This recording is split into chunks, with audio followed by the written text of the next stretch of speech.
Stoa is a digital campfire where we cohere in dialogue about what matters most at the knife's edge of what's happening now.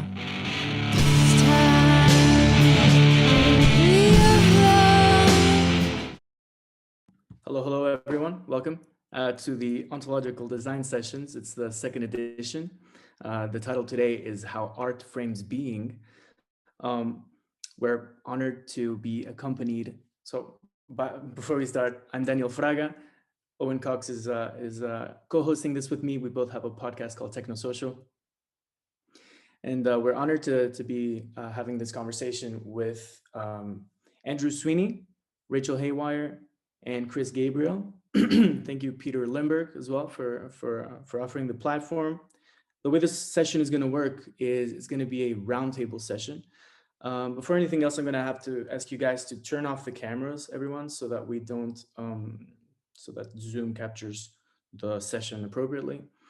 And this is going to be sort of a roundtable session where basically I'm going to introduce the topic in a little bit, and then we're going to conduct this as sort of an open conversation where everyone can sort of make their comments and we can have a debate and an exploration around ontological design and focusing specifically on the topics of expertise of these fine, illustrious panel that we have here today.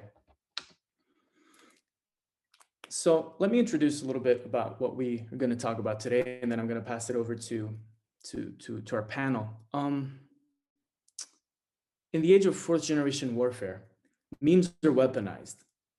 Technocapitalism cephalises. It is as if it gains a head and becomes autonomous, living. It becomes a sentient, autonomous entity that gains a will of its own and continually recycles human desire for its own survival and replication, and it's only accelerating. And so ontological design comes into the picture as sort of this idea that we can acknowledge our circumstances and try to make the best of them, perhaps going so far as designing our own desires, designing our beliefs, going so far as to design existence itself, therefore ontology, really taking these vectors through which technocapitalism colonizes us, saying yes, more, and actually doing the same ourselves in sort of an affirmative sense. And so today we're going to explore questions such as, what do spiritual and magical traditions have to teach us who live in this weirdest of ages? What kind of subcultures can emerge in this panorama? How do we understand and engage with the ghosts, the poltergeists, and the egregores of this worldwide web, of this electromagnetic imaginary? And then we certainly do know that, carpenters, what they say, and in many crafts like carpentry, that there's a will and a wisdom inherent in the material itself, that there's the possibility for the finished product already exists in the material. So what is the latent potential that exists in the prime matter that is human attention? And so what is art in this context? And what kind of darkness must we face in order to stare it dead in the eye? So Owen, I don't know if you want to make any comment before we start, and then I'm going to pass it to our panel. Hello, everybody. No, I think that was a great introduction, Daniel. I think I'll just throw out that one of the things I've been pondering recently is this question of the intersection perhaps of ethics and ontological design. Not as in what are the ethics of ontological design, but actually what is it to practice ethics? And as far as I can tell, to practice ethics is to set up some kind of categorical value system by which to orient yourself in the world. What decisions do I make? What items, what experiences do I seek? And it seems to me that all of these can also fall under the perspective of a design framework. Given that there is a particular end that you would like to optimize for, a particular ethic, a particular behavior pattern, a particular type of experience, what sort of shapes, what sort of practices, what sort of artistic encounters would a person like yourself like to come into contact with? And perhaps that's where we can throw in what we're going to do today. Fantastic. Does anybody feel compelled to start? Chris. Okay. Okay. Um, so to speak on that ethical quandary within ontological design, I find that to be one of the most fascinating of the problems that we have, because I feel as if that might be the angle that has been ignored in the kind of consumerist um, mass production of personalities um, and realities. Um, everybody has their vision of reality that is provided for them, a fun designer reality, but it's universal ethics. And that is essentially do what you want as long as it doesn't hurt anybody. That is pretty much the do what thou wilt. That is the law of this area. And I think that it's lacking. And if there are going to be new ontological designs, they're going to need to implement far more fascinating value sets. And one means that I've been pondering just today about how a personality is created. Are you familiar? Is anybody familiar with Jonah Peretti, the founder of BuzzFeed? He was actually educated in Deleuzian philosophy and utilized schizophrenizing personality tests as a way of manufacturing identities. And I realized that that has a whole lot in common with L. Ron Hubbard's Oxford capacity exam, which is the test you take before you go into Scientology, and it tells you about what you are. And then in the even more new age form, I'm not sure if anybody's familiar with star children or indigo children, but that is a mimetic identity spread by personality test. And when you take these tests, it's kind of like you have these values. This is what you are. So, how do you see ethics being implemented in our age? What is a good way to implement new ethics? Fantastic. That reminds me of Harry Potter teams, by the way, that a test or a quiz just comes into and selects what set of values and ethics you will have. Looking at this design of spaces of ethics, this design of subcultures. Rachel, I know you've devoted a lot of your attention to art and to movements. What do you sense is perhaps the most creative, ethically speaking, within the movements that you've encountered, or the creativity that you explore? I see a phenomenon developing throughout movements, which is a return to sincerity. In left-wing intellectual circles, it has been called the new sincerity. I think in more center-right circles, it's just called serious posting, which is ironic because it sounds ironic. But what I'm seeing is a movement away from nihilism that is developing through many subcultures as they reach a certain point of popularity, which creates a bit of a decline, a Dunbar number effect, and then a new emergence of a more real, open, and honest way of communicating is what ends up coming through, which is a very positive development. And like Chris is saying, it goes beyond a thelemic model of do what thou wilt. It's not always just simple libertarianism that we need to create this transcendental art. Sometimes we need to create new sets of rules, and that's where ontological design comes in, creating new sets of rules, creating new states of being, creating entirely new realities and paradigms. And my belief is that we should be doing this with a very sincere and very authentic approach, and perhaps the irony is over. Fantastic. That's so interesting because you mentioned serious posting and going away from nihilism, and that reminds me of one having to believe sincerely. And isn't that perhaps the number one thing that the magician is supposed to work with? And perhaps one of the things that is made the most hard in the internet age, because my YouTube notifications have both PewDiePie and Kabbalah teaching videos, and they overlap, right? So what am I going to sincerely believe in this mix mash acceleration of beliefs? So Andrew, with your knowledge of a variety of spiritual traditions, and could you speak a little bit about what that has to say in terms of believing, and what does believing mean for each of these subcultures, spiritual traditions? Yeah. Firstly, I think I really agree with Rachel that a new kind of sincerity has to emerge. And I also agree with the emphasis on ethics, which means that we need to return to what I would say, let's say, art, religion, and science once was. And and that has to do with, at one point, art, science, and religion, was alchemy.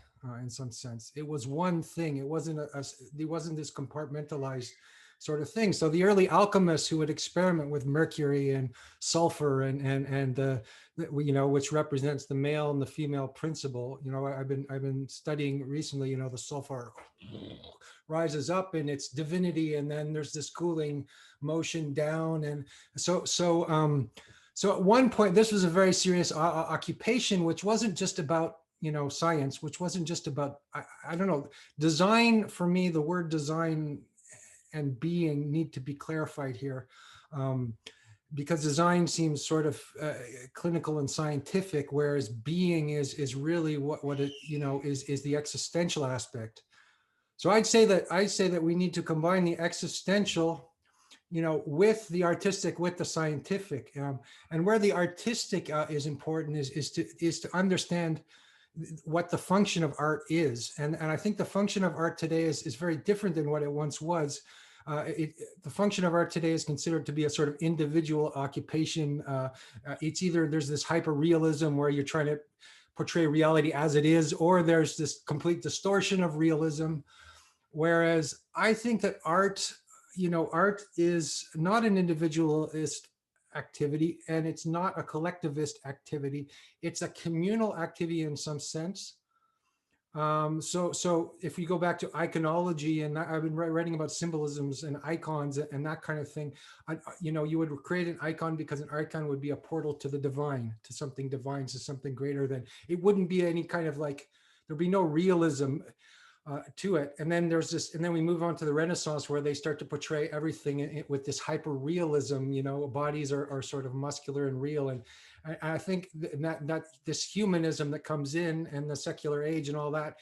And then we have postmodernism, which deconstructs everything, and you have modern art. So I think we need to combine the insights we get from the deconstructionism. In other words, I'm not totally against modern art, but also we have to go back to this symbolism. So we have to understand symbolism and narrative.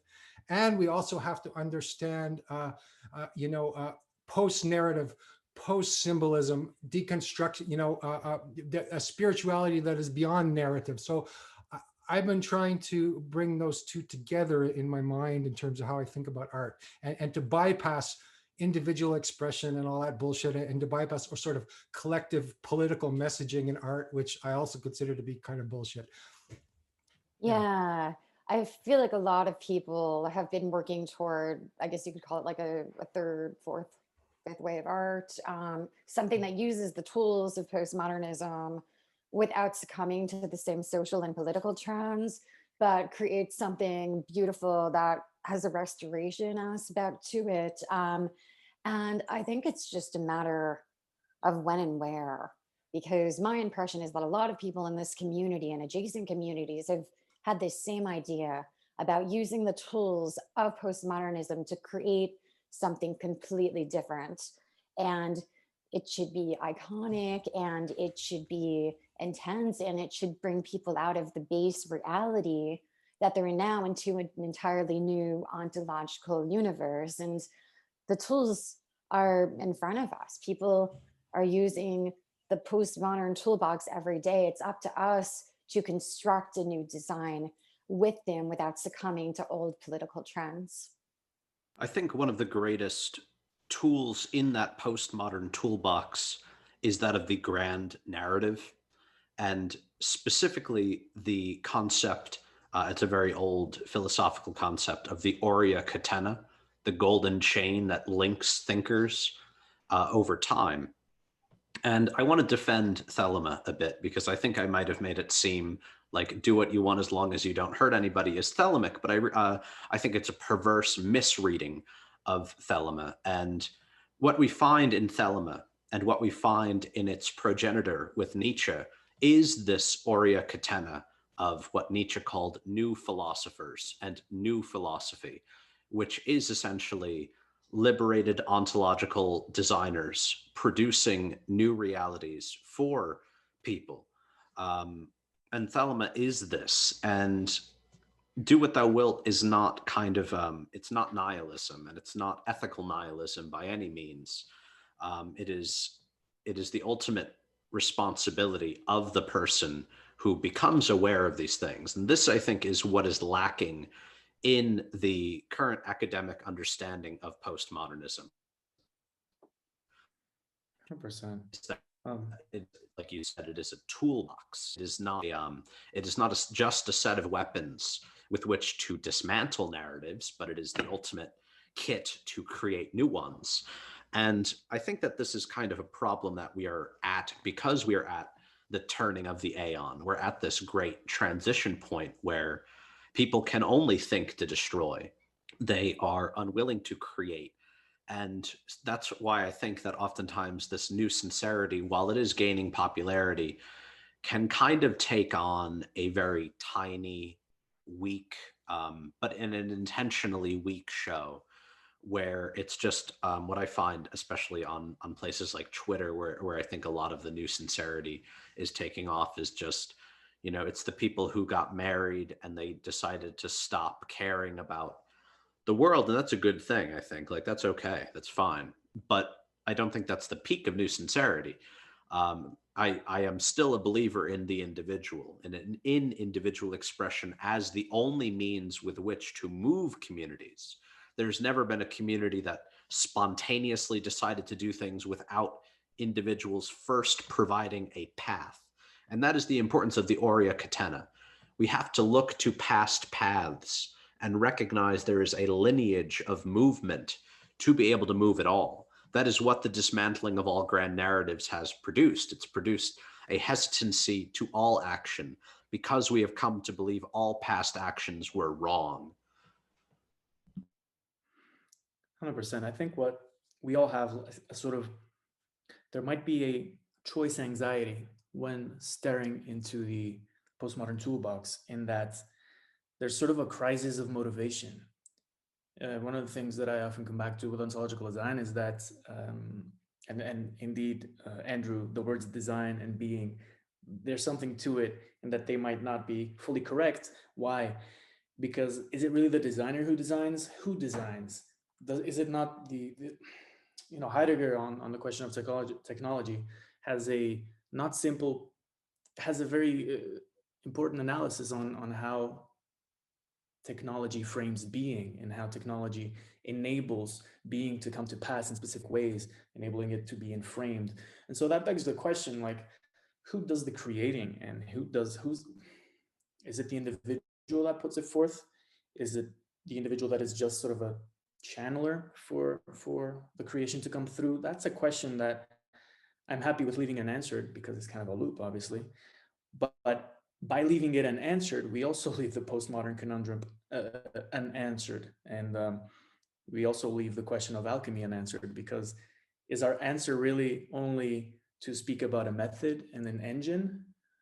Or are we actually going to, is there a teleology in this? Andrew, you're on mute, I guess. Sorry, could I respond to that?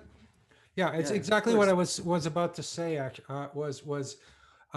When you say ontological design, it gives the impression that you would be designing being, and then I thought being is our agency is involved in being, but we don't design being. So there's an element of chaos. There's the element of the unknown. There's the element of which is involved in that creation. So my fear of the word design is the fear of of an overarching sort of control and an egoism which comes with design, rather than, let's say, coming up from the bottom, emergence of which creativity is participation. It's not that the individual controls creativity; it's a participation. So when I say that it's not individual, I mean it's not the atomized individual. It's the individual in participation with being. 100%. That's probably just a small comment there. That's probably why Anne Marie Willis, who is the sort of the popularizer of the term, called her paper Ontological Designing. Because it's a verb, right? It's an activity that you're participating in rather than, I found Taoism is one of the really ultimate forebearers of this concept and of the great individual, really as a very simple vessel of the Tao, of the community. Mm-hmm. They are simply there to bring harmonious action and nothing more. And they recognize that. One of the major elements that any sage has to look to the stars and look to heavenly bodies. And that, I think, is something every magician in the past understood, that they are simply enacting nature. There is no, power that they hold that is not a greater power. So I completely agree. I think we have perverted the concept of individual to strip it of power, to strip that kind of Taoist individual collective action from being able to occur. The atomized individual has lost his way. The decentralization of the internet that has been happening very recently, not to mention that we've been building up to this for a while, is enabling us to form these collective operative units, these cells, these factions, these like-minded communities of groups that are connected through different nodes all over the decentralized web. And as the big tech companies continue to cancel people and ban accounts and ban services and ban access and even shut down payment processors, we're really seeing an acceleration of the growth of these communities where people are now participating in larger celestial orders and organizations. And I think that this is where the internet really begins. This is the new internet, but it's also in a way a return to the old internet, because it is sort of like how BBSs were, where you kind of went around and you found like-minded people, and then you guys formed a greater whole. And I see that happening now, and that's a really positive development. And as for designing oneself and the questions that Andrew was talking about related to one's ego, I think that there's a certain element of become what you are. Thinking about like Fight Club, Jack becoming Tyler Durden, people creating avatars so they can become more like those avatars. And I think that all of that, if done responsibly, can lead to greater community outcomes, but one must be aware of not getting too tangled in one's alternative identity, just like they don't want to get too tangled into one's original self. Just be mindful of the beings that you're creating and just realize that you, as the ontological designer, are more of an architect than an actor in a film. Always have the God's eye view or the director view, not the view of like, I am the protagonist. Be able to take a step back and understand the wider whole. I love that idea of like stepping back a little bit, where it actually reminds me similarly of what Andrew was saying about if there's an issue with this concept of desire being design being too egoistic, too wrapped up with power, as opposed to perhaps a notion of creativity or design more like gardening. And of course, the garden is one of the original symbolic spiritual images, metaphors. Paradise is a walled garden. Within the Judeo-Christian tradition, man falls out of the garden of paradise, right? This place where nature is interacted with spontaneously according to harmonious principles, and we're forever yearning to get back to that. In the words of Scott Weiland, I think that the internet can become a wicked garden. Something that I notice a lot on my channel, what I kind of look into, is the internet as an Oedipal locality. And I see that this is definitely the movement, especially with the censorship going on. The internet is becoming Oedipalized almost completely. So that all of these kind of sentiments that are trying to come out and trying to grow are being repressed. And there are so many kind of inherent control mechanisms in the form of entertainment and enjoyment. The way that it captures desire is deeply Oedipal. And so, that's something that I work toward a lot, is just how do we make the internet truly liberatory when it seems like every major power online is, social media giants, our fathers, pornography as a devouring anima. You've got forces that exist solely to capture drive. So how do we make it something that allows drive to flourish? That's such a great point. But and there's a little twist in there that makes it all so complicated, which is we're not oppressed because we cannot fulfill our desires. We're addicted because we can't help but to do so. There's this sort of obligation to enjoy, this dictate to enjoy, and not to enjoy freely, but rather to enjoy going through this beaten path, through these habit fields that we can characterize them very quickly right now. They are called send, click, like, paste, copy, etc. So the devious thing about the whole thing is not so much it probably also is the content of the enjoyment and whether or not one allows oneself consciously to engage with it. But beneath that, there's also sort of a deep power dynamic at play, which is, how does this desire fulfillment come to pass? And I think that's an important question as well. You hit the nail on the head, and I think, did you ever see online, there's like whole communities that post pictures of these. Did you ever hear of desire paths? Probably. Okay, go on. So it's familiar. If you ever been like at a college, and you know how there are walkways, there are pre-made walkways, but there you will also find in the grass there are beaten paths, because that's the way students like to walk.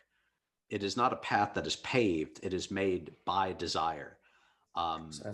It's something you see on old, like ancient staircases as well, when they've been used so much that the footprints are imprinted in them because everybody steps on the same place. And my vision of the internet as it stands is essentially just an endless series of desire paths, endlessly repeated desires, like you said, just the same button hit. And so it's just depressing and depressing. Yeah. Let me adjust this point. Sorry, go on, Andrew. Well, I wanted to address the point of desire and say that it's not that it's not that we are victims of desire. It's that we are following desire.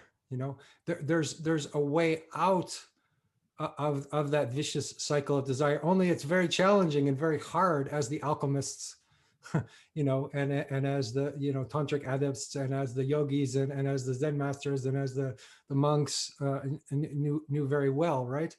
It's an intense.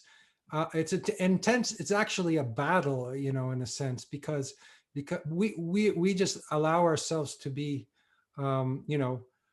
a victim of our environment. But even Marshall McLuhan, this ontological design is very McLuhan-esque, right? Because we're talking about the environment, where a being emerges, and then so we allow ourselves to get lost in the environment rather than stepping out of the environment, or for example, McLuhan says we should have a media fast, right? So I think we really need, in terms of ontological design, a space in the internet and then a space out of the internet. And if the space of the internet is the whole thing, we're just being consumed by Moloch. We're just being eaten alive. So we need this space outside of the internet, where we can really pursue being with actual human beings in a community. I agree with that, but let me throw another key in that wrench, which is the idea that these habit fields, they will follow us outside of the internet. They will follow us everywhere. For example, the power relations embedded in a sofa that we sit in every day. It's not so much that the sofa is made to fuck my back or to, make certain people with certain sizes feel better and not others. Rather, it's the very relationship. It's never about the objects, but the relationships and the verb in relation to the objects. So in other words, when I'm tired and I get home, because I've sat in that couch so many times and it's provided me the fulfillment of that desire to rest, then I have that embodied memory. Yeah. I've fulfilled that desire many times through that couch, and therefore I've memorized it. And therefore there's a certain desiring body. There's a certain... Habit field was a very good word that you used. Habit field. I thought that was a beautiful way of expressing that. Yeah. Yeah, go on, sorry.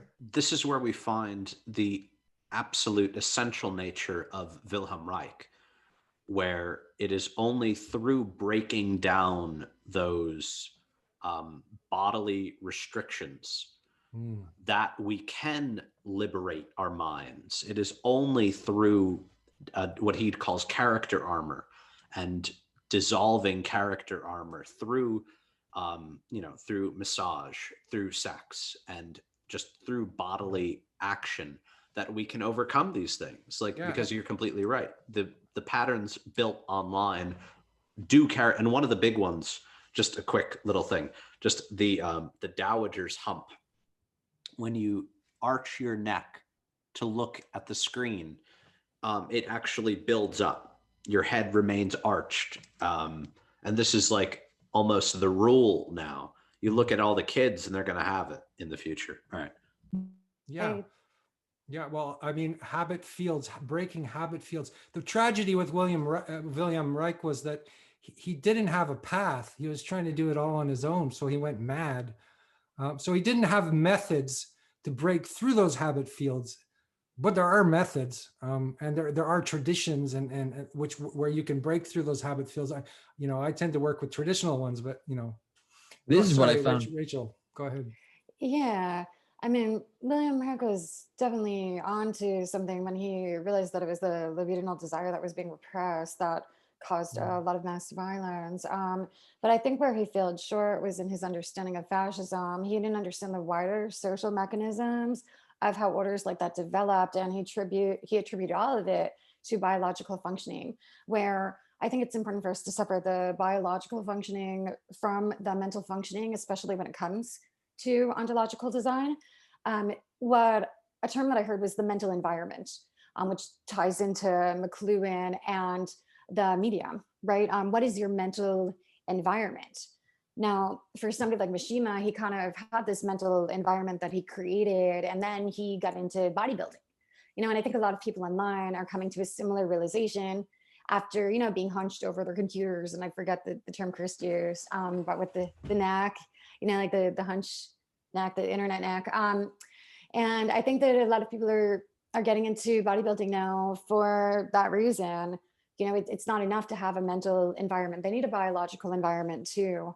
The question is, how can we transcend the repression of our mental environment and the repression of our biological environment and create something higher, a new being, a transhuman, a post-human, a higher state of being? How can we get beyond the barriers that we have as individual units to a higher form? And what will art look like then? I find it so interesting. Sorry, Chris, you were going to say something? I would like to defend Reich a bit because he is the way to do this. I completely disagree that he went mad. This is a very common allegation, but you ask everybody who says this when, and depending on their belief set, they have a different point, because there is no point that he strongly broke off from his path. And he did have ways. And I think it gets to the root of why Deleuze is utilizing Reich and how Reich aligns with Bataille. And that is in pure energetic expenditure.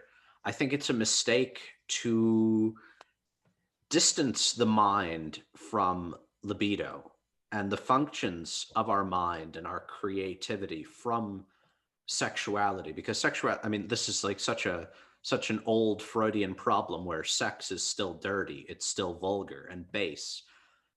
And we can't accept that our very highest, this is something Nietzsche talks about, the soul of man, the highest pinnacles of the spirit are sexual. It is only through an embracing of desire. And what Bataille talks, we're talking about the problem of a cephalic form of capital, and I completely agree. So what is the answer? Bataillean acephalism, cutting your head off, destroying old forms of logic to liberate bodily energetics. Yeah. How else can we create without embracing the very engine?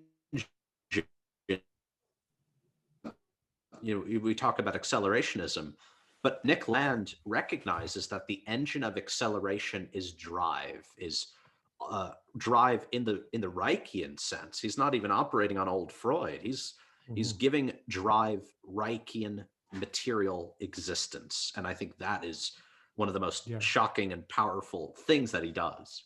I agree up to a point. I think that Reich, I think you're absolutely right in to talk about the centrality of libido and sexuality. And Reich was probably a pioneer in that sense, in the same way that Nietzsche was. And I guess Bataille would take this very literally and say you would cut off your head. But these sort of practices can be done virtually. They don't have to be done literally. You don't have to cut off your actual head. In tantric practice, there's much imagery which relates to that, but you do it in a very precise and you do it in a very precise path. Like first of all, you develop the Sutriana, so you develop highly developed ethics and virtue and then later you move on to the Tantriana where you work with desire and anger. But you don't skip the Sutriana ever. And I think that is the issue with people like Reich and Bataille and Nietzsche, is that they definitely were pioneers, and they definitely had great insights into that. But they didn't have a method or a teacher or a way to work through the early stages of what I would call the path. So that gets back to the very essential problem that we're dealing with, where I would agree, we can all recognize the ethics today are distinctly oppressive and nihilistic. We can't just return to old world ethics. How is one to produce a new system of ethics without the drive that produced them in the first place? Because I think we can recognize sex is the creative function, and only after that do morals come. So do we not need this burst of creativity to produce a new set of ethics? Yeah, I was saying those two go together. It's what I said at the very beginning. You have to have being, the emergence of being, which has a kind of chaos to it. And then you also have to have method. So the two are in a dance with like each communal probably talks about Dionysus and Apollo and kind of like Hegelian dialogue with one another, that you need the chaos and that you need the order to create new states of being, and it's an ebb and it's a flow. And to continue this ebb and flow, we need to look outside of previous models, and find out who the new philosophers are. Because there's so much. I think we need to look back to the old models, because the old models are way more radical than we think. No, I'm not saying. I agree that we need to look at the new ones too. I'm sorry to interrupt, Rachel, but no, like Andrew, that's completely valid. It's really we want to know the entire lineage of the thinkers that are influencing us and where they came from, and we need to know their roots. We need to figure out the initial seeds. But at the same time, there are all these new philosophers online that haven't been discovered, that have digital interpretations related to the modern world, based on the philosophers that they've read in the past, and they're just figuring out things as they go along. We have, young people online, not to sound like a boomer, but that are being exposed to this kind of thought for the first time. And they're coming up with their own feelings and their own opinions and their own takes. And they've got a lot of ideas, and they have their own desire, to project them out. And I think it's important to go to all of these areas of thought and just see what is going on with new modes of being. What are the new designs that people are developing ontologically? What are the trends that we see, and what are the patterns that are developing? I want to speak to sort of a natural limitation of that I sense happens in these kinds of conversations, which is, to put it succinctly, it is as if we come to the door of the temple and we knock, but we do not go in. So what's the common element between Scientology and all of its stages and all of the ways that it has to dissolve the libido within the person? What's the common element between the energy that Albert Pike speaks about in Morals and Dogma, that is the energy that can boil the oceans of the whole world, or between, Eastern traditions, Freemasonry with all of its steps, even ontological design, purportedly, Wilhelm Reich's attempts to work with desire and drive itself, even Bataille's sort of crazy, a little bit like, how do I call it? High volume, high intensity way of dealing with this. Even Nick Land, what to me feels like is the common element is, obviously we're speaking about methods to work with desire. But today, in the era of big tech, in the era of PewDiePie and the Kabbalah existing within the same notification bubble, I think what we need, and again, I give it this Heideggerian loop thing, we don't only need to design the new ethics, but we perhaps need to design the new modes to design the new ethics. In other words, that's where it gets complex. Because if we look, for example, at a conversation like the one we're having right now, the content is fantastic, but it is also happening in Zoom, and we had to coordinate people across different time zones. So where does I believe that is a worthwhile challenge, because those are the often unspoken pathways of desire through which our desire today gets channeled. Digital libido comes to mind as a word, as a title. But like, to go back to what Andrew was saying, like I find myself thinking a lot actually, like what is digital Sutrayana? Because if we kind of adopt the approach that the way to think modernity is perhaps that we rationally critiqued away all of the previous value structures, attempts at doing sutra, that is at regulating behavior by saying you should control your sexuality, you should control your appetites, etc., and then having a tantric space which is the explore desire carefully to its fullest. And then, as Chris has been saying, the kind of ethic of modernity is do what thou wilt. It's almost like we're stuck in this low grade attempt at doing the tantric, at exploring the desire without any sense of what the sutric regulations are, or even sense of the value in having them. And I wonder if any of you guys have any thoughts of what digital Sutrayana looks like.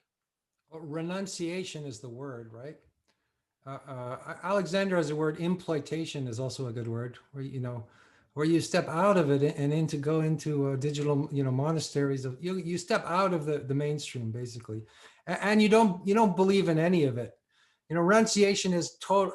Sutra is pure deconstruction of the whole thing, right? You have to deconstruct the whole fucking thing, right? And then you can begin. And what is interesting to me is that it's not only the deconstruction of, perhaps, here's my take, I don't understand it too well, but it's not only the deconstruction of the bodies of knowledge that we use on our daily lives and sort of renouncing that, but also renouncing the Kool-Aid that we drink at the precise moment when we decide to renounce it. So it's kind of this double movement. And again, the Heideggerian loop is something important, because it's not only what you renounce, it's how you renounce, because the way you renounce might already be implied. And that's kind of where we're always like, there's always something in our blind side, which is... Yeah, there's purity, which is also another trap, right? There's a problem with renunciation, though. Gurdjieff, there's a great story with Gurdjieff where a student comes to him and says, I want to learn under you, but he smokes, and Gurdjieff says, all right, now quit smoking.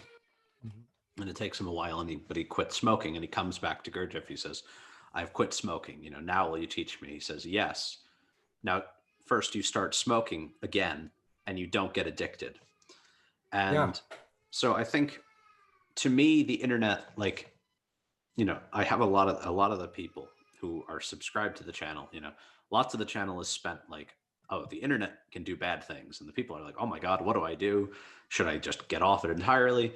And what I have noticed, because if we frame the internet as a web, as a labyrinth, as a trap, but in the labyrinth, you have Theseus and the golden thread. There is a correct path of the individual in even the worst of spaces. There is a way through and not just a way out.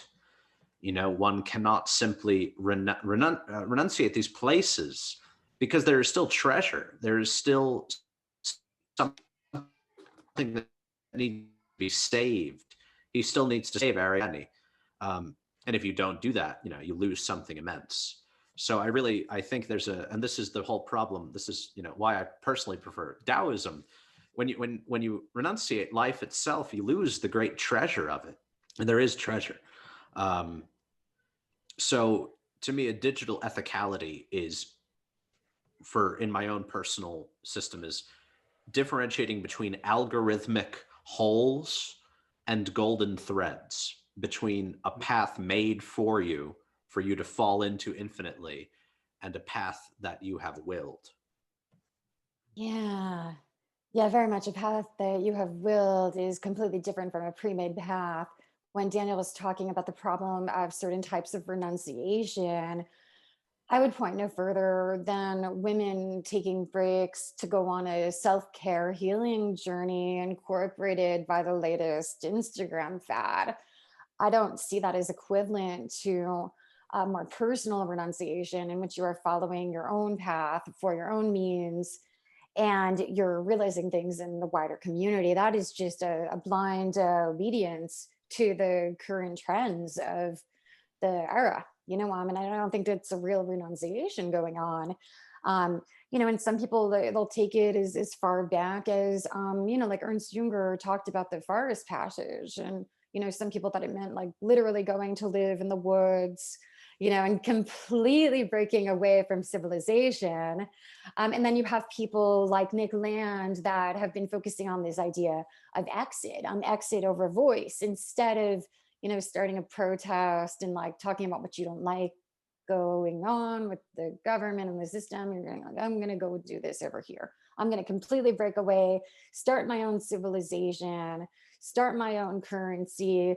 And I think that all of these are valid options. And I think that we should be focusing on all of this. But at the same time, renunciation as a whole, it's overly simplistic because it doesn't deal with the problems of the now. In a way, it's just another escape. So yes, step away, but be able to come back with new solutions and new possibilities. Yeah, renunciation is definitely not the whole. But you have to become a teenager before you can become an adult, before you can become a wise person.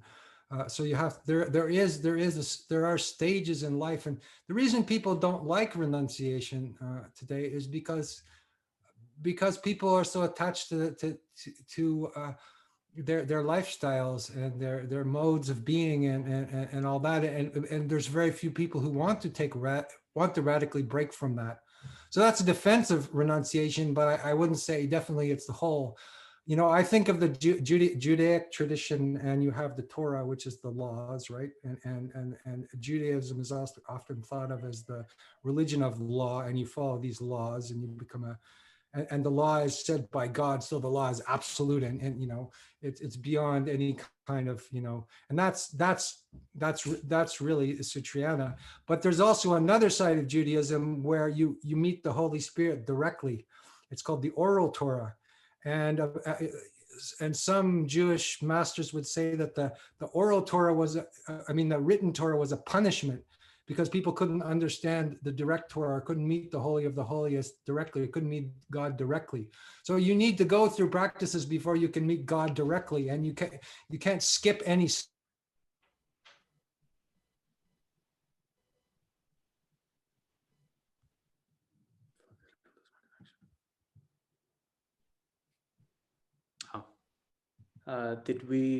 Was it only me who lost Sweeny?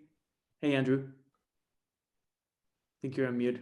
Do we have you back? I'm sorry, I think I had a problem with my connection there. All right, no worries. Do you want to finish your point about the oral Torah? What was the last thing I was saying? I was saying follow there's the oral every Torah, step. which is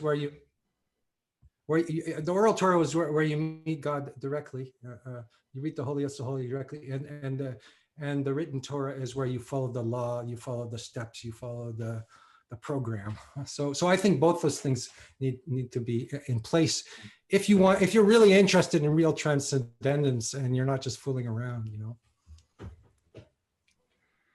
Certainly, what it sounds to me. And I'm fooling around, so I don't mean that to be moralist. I was just saying that what it seems to me when conversations about ontological design get to this point is that sometimes we're talking about what started as something that is more akin to what Carl Smith calls context engineering, which is, the ability to manipulate your environment and the technologies contained therein to really create this reality bubble. That can very quickly, as we explore it, turn into the feedback loop becomes the only thing we can concern ourselves with, because when we try to answer the question, what's the way to go, or what's the way to deal with these questions that are so proper of our time and our age of capitalism, etc., the answer can never be it's this path or this path or this path. That just feels like yet another thing that capitalism will just recuperate. So the answer, to me, tends to come back to the loop and deciding every time anew again to enter the loop while trying to regulate thalemically somehow one's own desiring body. I don't know if anyone has any thoughts on that.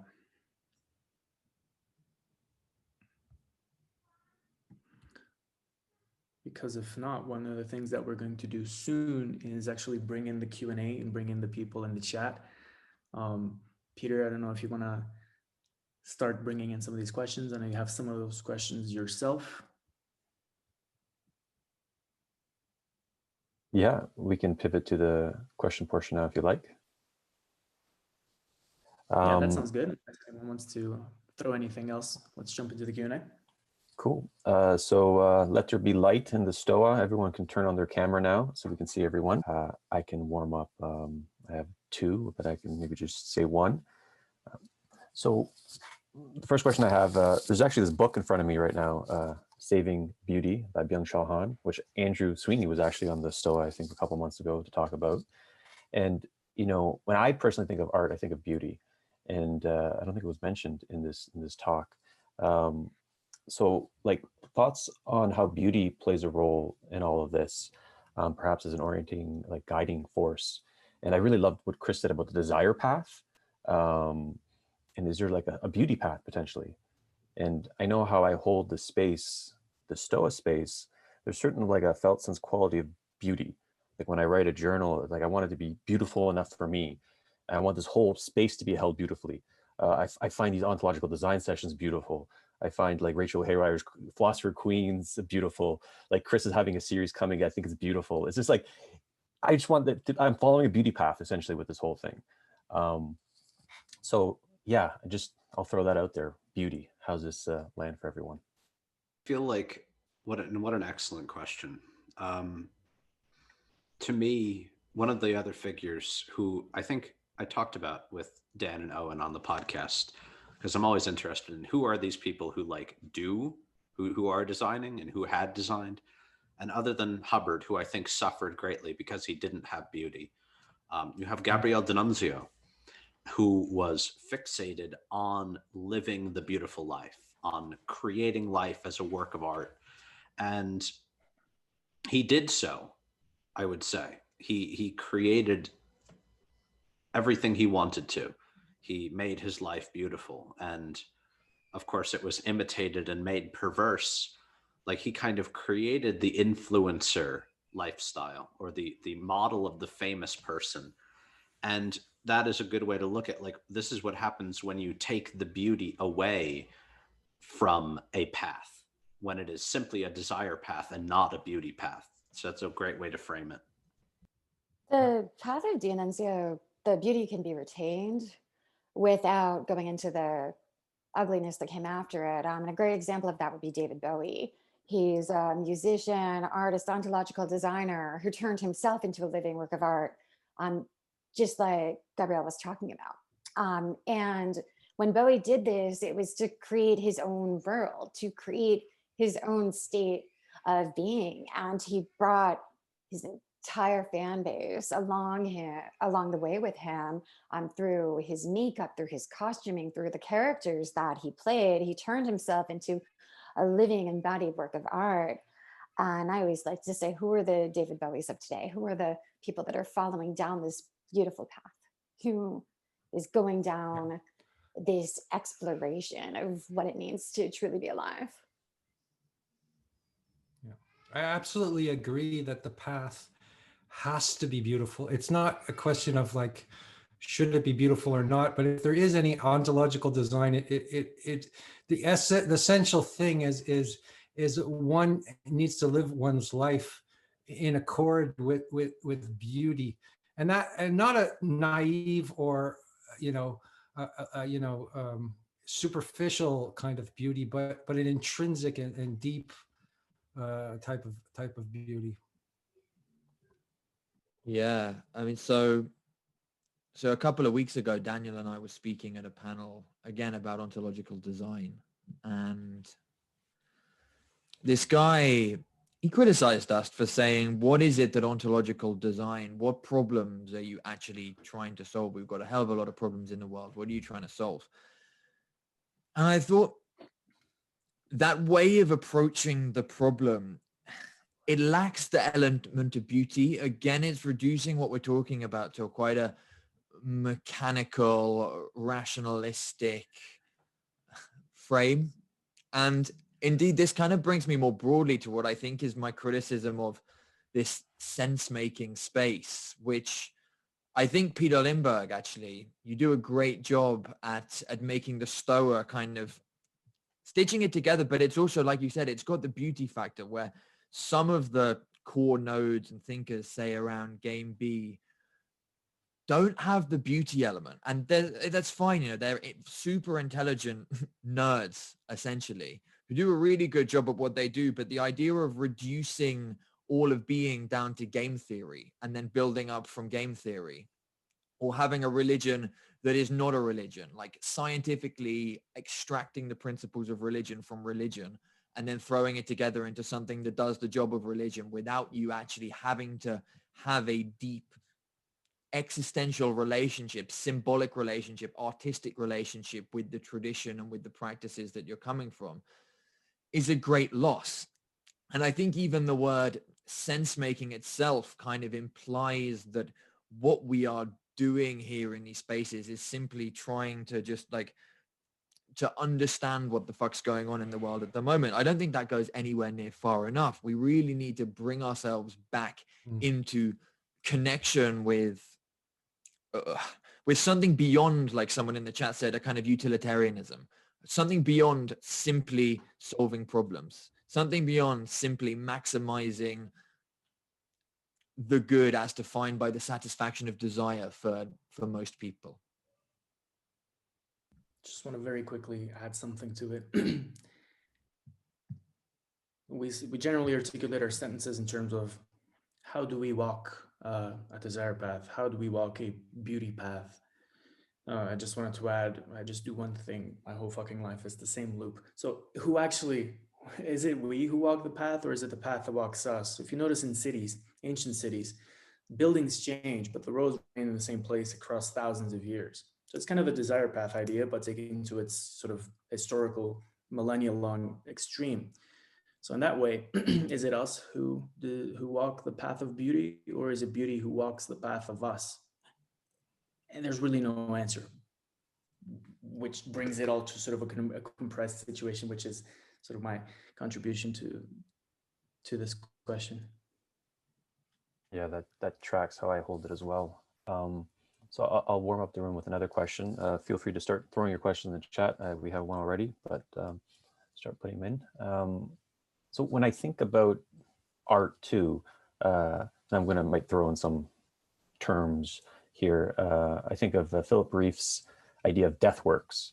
And the idea of a death work is a work of art that undermines the sacred and perhaps beauty, and promotes the profane, the ego, it ways of relating, to use Martin Buber's term.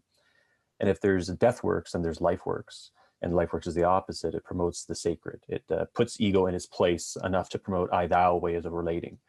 And it seems like this idea of the spectacle, to use Diki DeBoer's term that I know Daniel's a big fan of, it's like the spectacle is just barfing out death works and, to all of us. And I wonder if the spectacle itself can be alchemically co-opted in such a way to make it promote life works via like humane tech or digital campfires like the Stoa, or like an ontological design or artist skill talent stack. Yeah, that comes back to the alchemy metaphor, right? Of transforming lead into gold, right? Or transforming chaos into beauty. It's this transformational act, is that you take the poison, you know, that and if you have the basis and you have the skills and you have the education, you can use that poison to create beauty in some sense. So beauty isn't this floating thing that's up there. Beauty is this tension, right, between us and the world, and how we deal with those poisons and how we transform them, I think, which is also very tantric as well.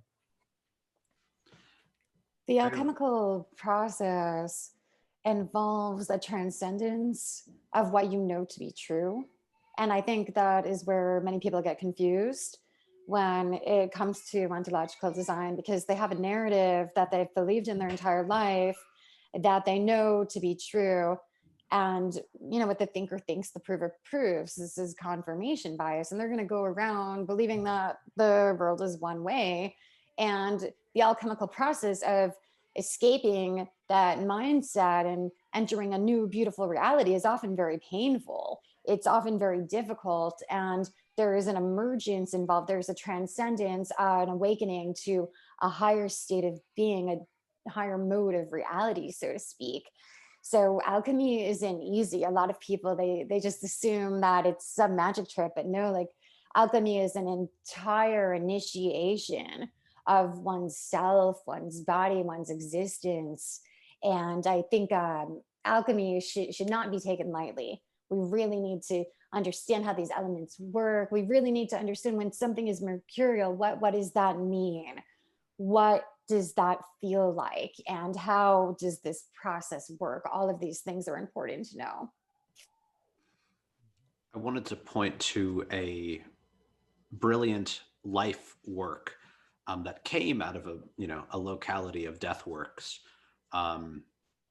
So I guess in the meme of the viral application, I think we reached one of the greatest applications ever made. If not, to me, it is the greatest. I'm not sure if any of you have heard of Randonautica, but it's an app that uses a quantum random number generator and puts it on a map of your location. And you keep an intention in mind, and it plots points randomly. And if there's a significant cluster, it will bring you there. The whole point is to actively adventure and to quest. And the synchronicities that people have using this app are astounding. It's kind of the opposite of most apps, where it's like, stay on, keep using me, keep staring. This is like, go outside and have fun. And I feel like that is it's turning something that is so a medium that is so deadly into something beautiful. And there has been a lot of beauty that has risen from this mode. And so I definitely think that there's room for it. There's the desire for it. People want these things. And I think we're going to start to get more of them. What was the name of the app? Please remind me. Randonautica. Randonautica. Cool. Just wanted to add a very quick point to answer your question, in addition to what everyone else said. Since we're quoting rock stars, Chino Moreno has this, Deftones have a song called This Place is Death, which is what came to mind when you asked this question. Because the other day I was looking at a tree.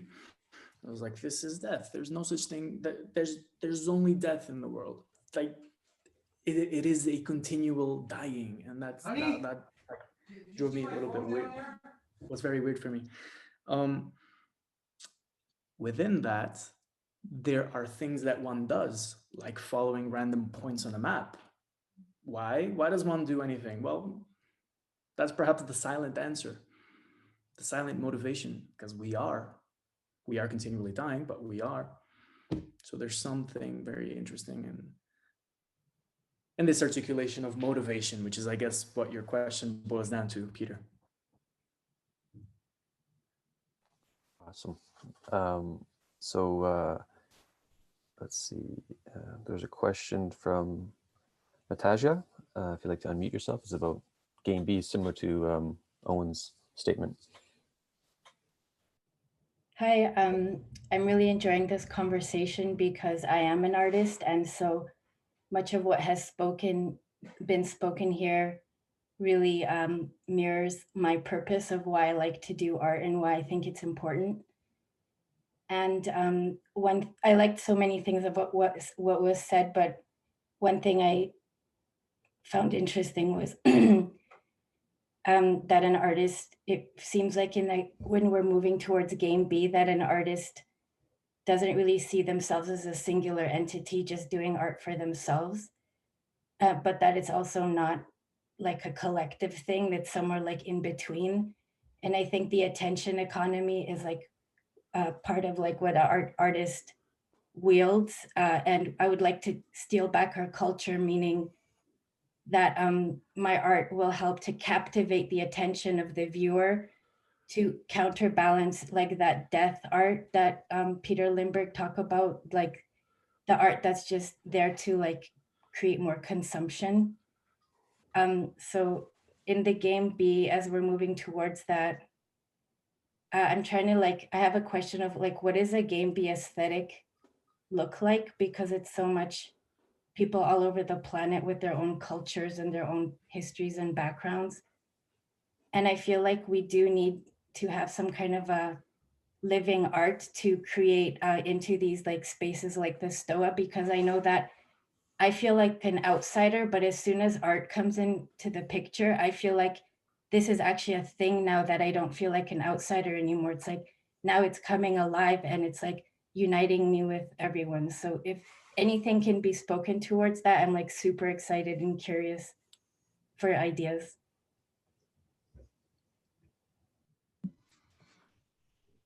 Yeah, go ahead. Just as I started in the very beginning with Scientology, I feel like Scientology was like a major attempt at this new art and at this way to make art that speaks the truth.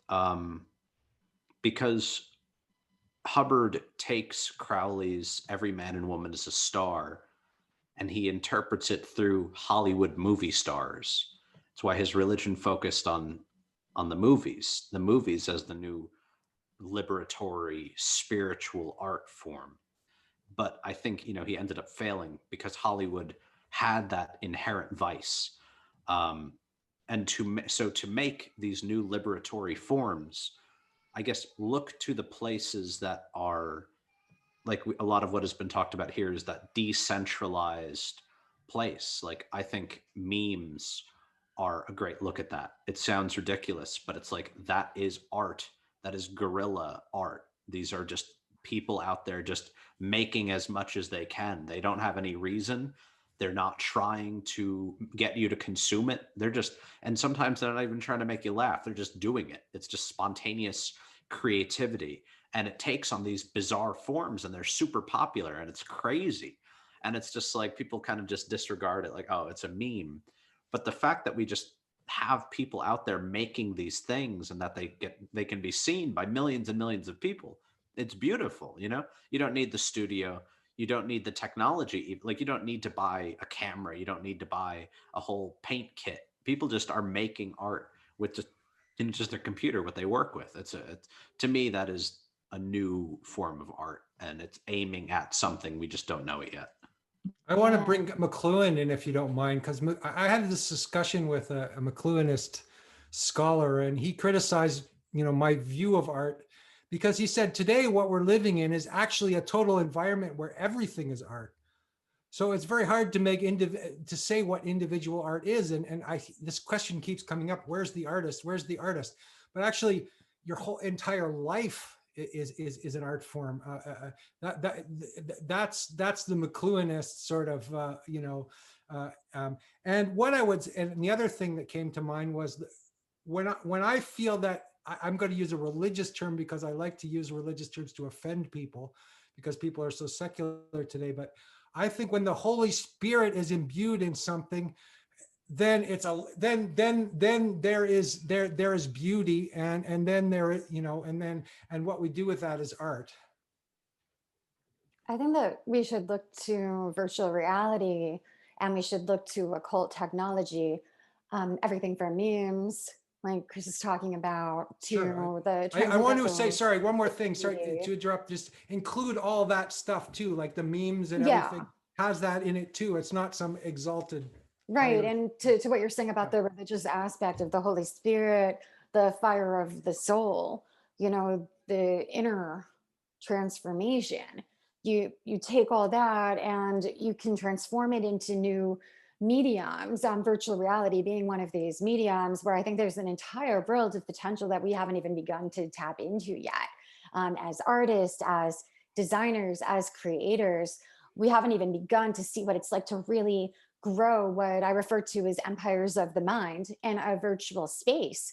So everything from religion to memes to just simply creating with the tools that we currently have. Imagine what that's going to look like in 50 years. And it just opens up this entire universe of possibilities. And that is really exciting to me.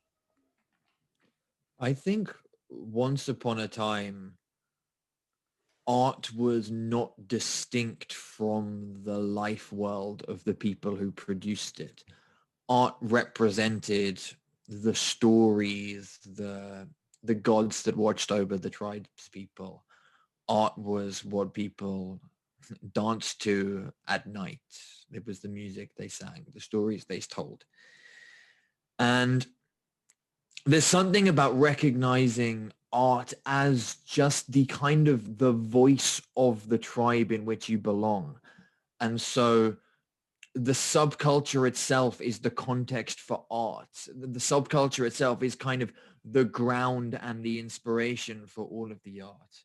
And I think really the subculture itself is kind of to be understood as an artistic experience within which we all throw stuff out there and make according to what can be done. But then again opens the question, are you within a particularly artistic subculture? And again, here's my perhaps critique of Game B and like sense making, is that they don't feel very artistic, even just by the name. It feels, like I said, it's about game theory. It's about like rationality. And it's not so, for example, I came up in the world of heavy metal, and then after that I was into techno. These are worlds of intense aesthetic. You literally mold your entire kind of stance, but also the way that you adorn yourself and the sounds that you listen to the subculture itself. And Chris has made the point about L. Ron Hubbard and Scientology. Again, that's or whatever you want to call it, a religion or a cult. There's something about the cult dynamic that's very interesting. It's scary, and to be treated with the kind of question, the space of what is it that holds people in a cult together, and what is it that holds them together in a kind of creative and transgressive space together. If you're not asking that, then I suspect you will not get into that transgressive and sustaining space that holds you together. I would say that it's important to include a lot of agents that are able to transcend many of the embedded categories within which we already think. And I want to point to, the categories of individual, group, society, institutions, collective, even noosphere, mindscape, where all the memes are doing battle. The word that comes to mind now is schizoanalysis, namely taking one of these points and doing these lines of flight. So taking what is collective, bringing it to the individual, then messing it up in a schizophrenic way, because that's what the internet is and what it allows us.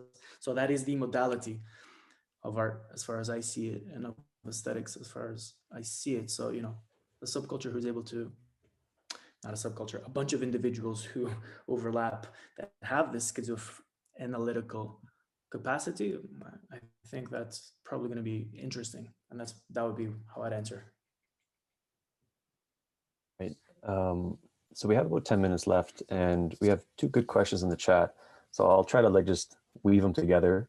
One person, Adrian, wants me to read it on his behalf, and then I'll tag in Cheryl.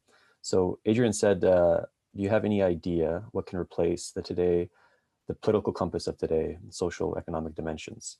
And when I saw this question, I thought about this Canadian philosopher who's a philosophy of science, Ian Hacking. He calls it the looping effect. And when you have a categorization schema that has a self-fulfilling prophecy where it actually creates the category itself, and it kind of imprisons the person in that category. And I've been musing lately of how can we create a categorization system in an artistic way that has an emancipating effect, that doesn't just stick one person in a category, but allows multiple categories to emerge. And I sense something with embodiment has to do with that. And so with that preface, I'll tag in Cheryl to ask her the last question for today. Thank you. So my question is, around this notion of looping and this desire to, or this knowledge that we need to change the way that we design. I'm curious about how, rather than just circling around it in these meta ways and kind of hovering around the gates, at what point do we actually take that leap of faith and come to embody and inhabit these ontologies that we're seeking to design, and simply let it, I guess, scale through living it? So, yeah, that's my question. I have a quick answer to that because it's such an important question. It comes down to actually, I don't want to sound cliche, but it comes down for me to having an active participation in one's life, in one's perception every day. It's re-enchanting the world with animism, if we will, to look at that bird who is stopping over there as a messenger. And why not? Why not follow that thread?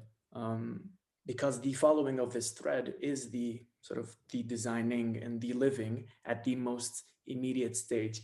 Obviously, further down the line or through other technologies, we can indeed devise projects. We can make it happen in a more sort of institutional, scaffolded way.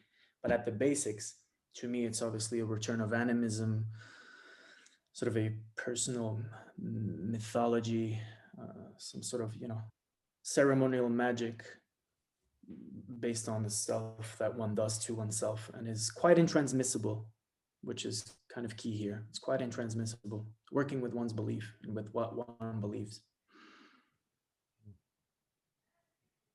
Yeah, the word that came to my mind was the word virtue, but not in a moralistic sense, but in the sense of being a virtuoso of some kind.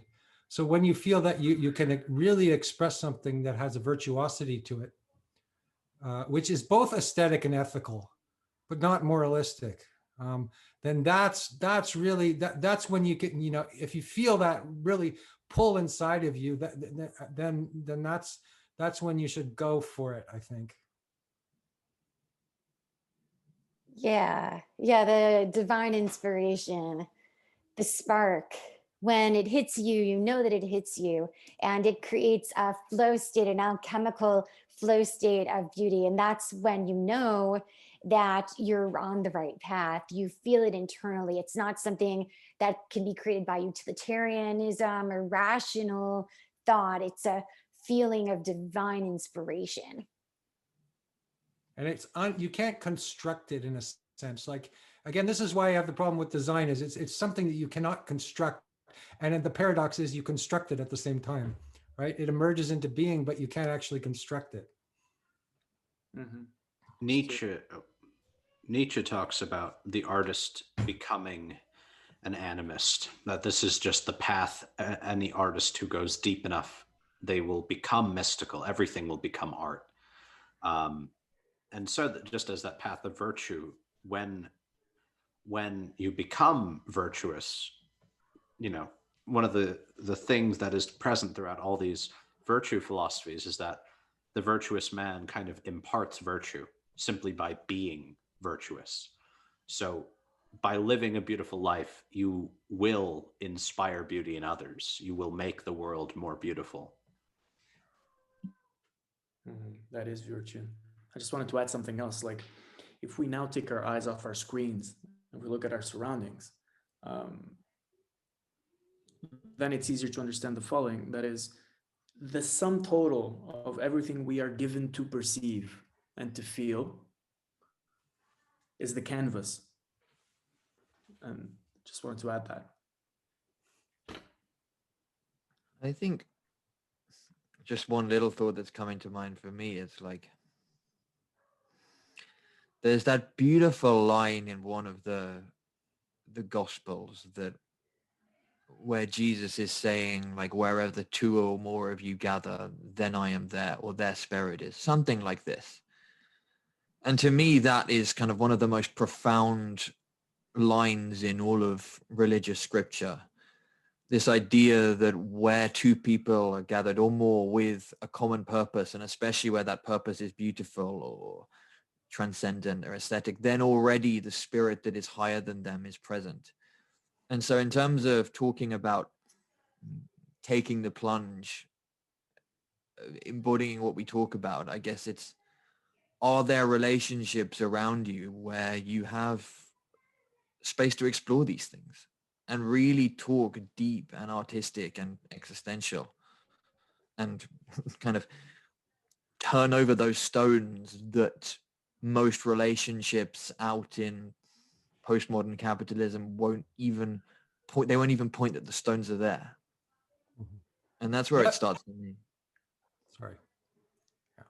Yeah, beautiful. And I also thought that the beauty that Peter's talking about is the feminine. So the being is feminine, you know, and the design might be masculine. And those two polarities have to come together in a kind of a dance. And when that's happening, then the Holy Spirit is emerging. If the two are, you know, if the two are separate from each other, if it's, you know, hyper masculine and hyper conceptual and hyper engineering and hyper, it's the ugliness that Owen's talking about. And then if it's just being without that cutting razor edge to it, then it's lacking something as well. So I see everything, in fact, as this dance between the masculine and the feminine, you know. Very Paglian of you. And if wherever there's two people together, then he will also be here with us. Then Peter Limburg is our St. Peter who built this church and who told me that we have only 5 minutes left. And we are going to ask our illustrious panel for some closing thoughts. So just 30 to 1 minute remarks from each of you would be delightful. Anyone want to start?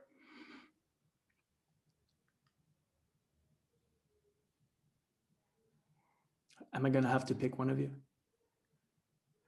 Just my last feeling is that there's some sort of religiosity that has to be involved in the activity of creating design, rather than just utilitarian or political or instrumental, you know, design. Yeah, the metaphysical aspect of design is probably the most important aspect of it. And we need to transcend beyond our current paradigm of this monolithic kind of rational materialism to a higher realm. And we can do this through using tools of postmodernism, yet we should also understand divinity and beauty while embarking on this journey? I will say, it is a beautiful snowy day outside. I don't know if you can see, probably not, but it's snowing. And children in my little apartment complex are out building snowmen. They do not need to think about the creation. They're just out doing it. And we could do to be like them and just go out and create something.